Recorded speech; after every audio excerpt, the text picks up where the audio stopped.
তারপরে 8 নম্বর রাউন্ড থেকে 12 নম্বর রাউন্ড কিন্তু মুসলিম এলাকা। Good morning. মা আর আমি ঘরে, দাদা তো শ্বশুর বাড়ি। মাকে বলেছি তাড়াতাড়ি রান্না করে নাও, রেজাল্ট দেখবো এখানে ঘরে বসে চুপচাপ। আবার দুপুর থেকে নাকি বৃষ্টি, ঝড় বৃষ্টি একটা বিশাল প্রকোপ আছে, কালবৈশাখীর ঝড়, সেটাও নিউজে দিচ্ছিল কালকে। তো মাকে বললাম তাড়াতাড়ি করে রান্না বান্না করে নিয়ে এই ঘরে চলে আসি, শিফট হয়ে যাই এই ঘরে, তাহলে আর ঝামেলা থাকবে না। চলুন দেখি মা কি করছে। কিছুটা করে নিই, তারপরে রান্না করব।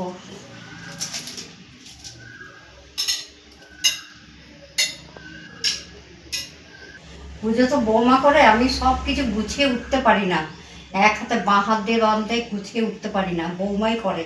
আমি বৌমা চলে গেছে, আমি এখন কোনো রকম ঠাকুরকে জল মিষ্টি দিয়ে রাখছি।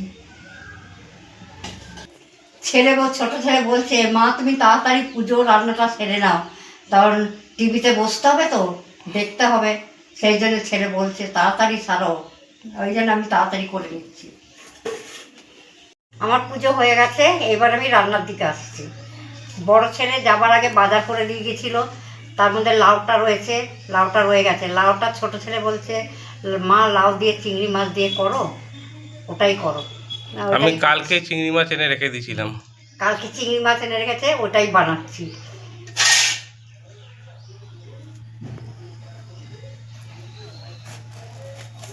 লাউটা ছোট,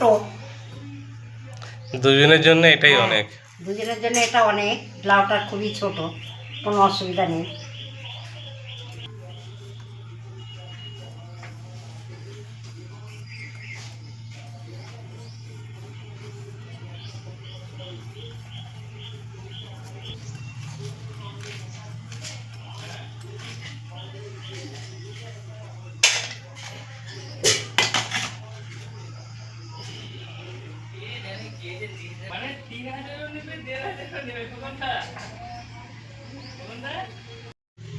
এই হলো চিংড়ি মাছ, কালকে এনে রেখেছিলাম, দুজনের জন্য যথেষ্ট। আর লাউটাও ছোট। মা লাউ কাটা হয়ে গেছে, এখন কাটছে আলু। আলুটা কেটে নিই। আমার বড়দা চিংড়ি মাছ খায় না, ওর জন্যে ঘরে আমাদের লাউ চিংড়িটা খুব কম হয়। কখনো চিংড়ি মাছ যদি নিয়ে আসি তো মা এমনি সেটাকে রান্না করে দেয়, কেন কিছুর মধ্যে, কোনো সবজির মধ্যে দিলে দাদা খাবে না। তো এখন দাদা তো ঘরে নাই, ওর জন্য লাউটাও পড়ে রয়েছে, ওর জন্য লাউ চিংড়িটা বিশেষ করে হচ্ছে আজকে।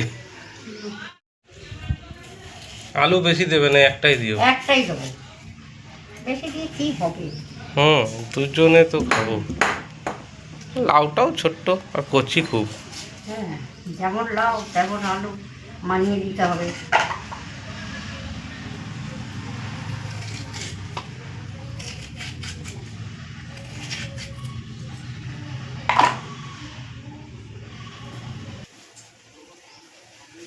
আমি একটু মাকে হেল্প করে দিই, চিংড়ি মাছটা ভেজে দেবো।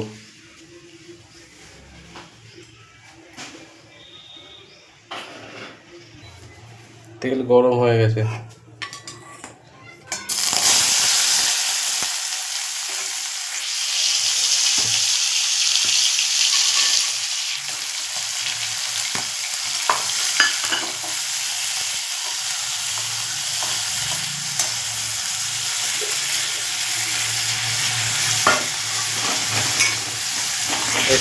একটুখানি হলুদ দিয়ে দিলাম।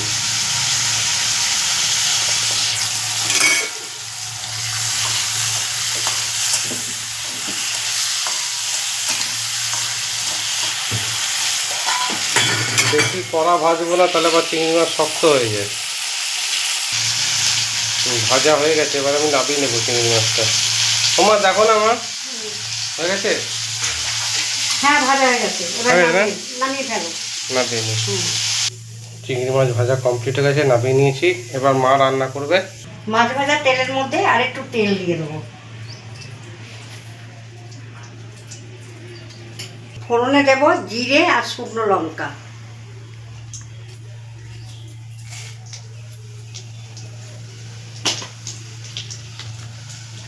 আলুটা কেটে জলে ভিজিয়ে রেখেছিলাম, এবার আমি আলুগুলো দিয়ে দেবো।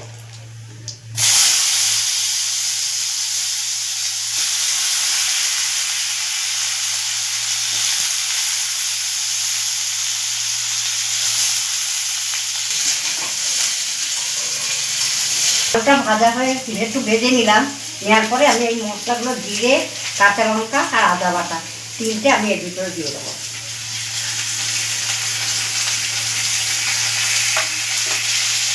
এরপর হলুদটা দিয়ে দেবো। মশলাগুলো দেওয়া হয়ে গেছে, এবার একটু নেড়ে নেবো, নেড়ে নিয়ে আবার লাউগুলো দিয়ে দেবো।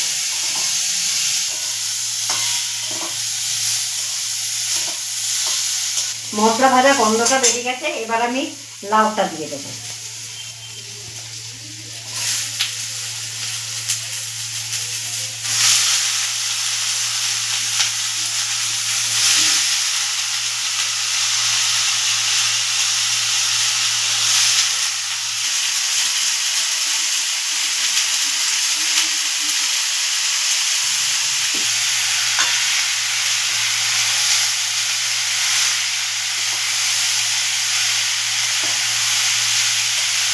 এবার আমি নুনটা দিয়ে দেবো।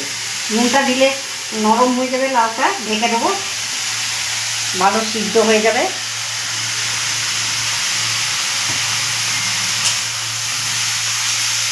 লাউতে জল বেরিয়ে যাচ্ছে।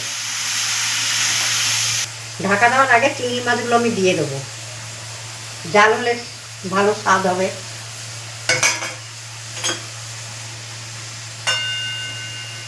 এবার আমি ঢাকাটা দিয়ে দিলাম, সিদ্ধ হোক। ততক্ষণ আমি একটু রেজাল্টটা দেখে আসি চট করে। এবার খুলে দিই, দেখি জল শুকিয়ে গেছে কিনা। জল শুকিয়ে গেছে, এবার চিনিটা দেবো। একটু মিষ্টি না দিলে তো স্বাদ ওঠে না, একটু চিনি দেবো। এবার আমি চিনিটা দিয়ে দিলাম।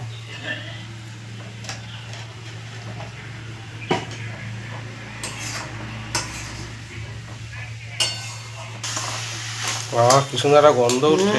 দারুণ চিংড়ি মাছের গন্ধ, যাকেই দাও তাতেই স্বাদ। এটা এমন একটি মাছ।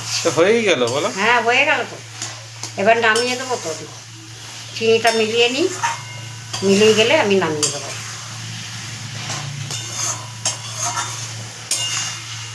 এবার আমি ধনে পাতা দিয়ে দেবো।